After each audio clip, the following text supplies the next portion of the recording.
Good morning mga lodi, mga guys, mga friend.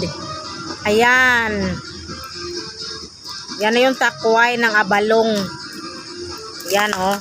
Nililinis ng asawa ko para mamaya pag hinimay niya na yan, maganda na siyang himayin, wala na siyang putik.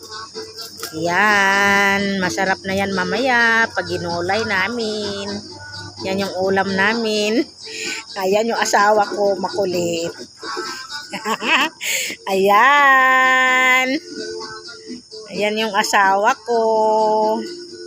Masipag kasi yan siya magulay. Ayan. Pakinabangan na rin niya yung gulay niyang binili dati. 2 puno lang. Ayan na siya.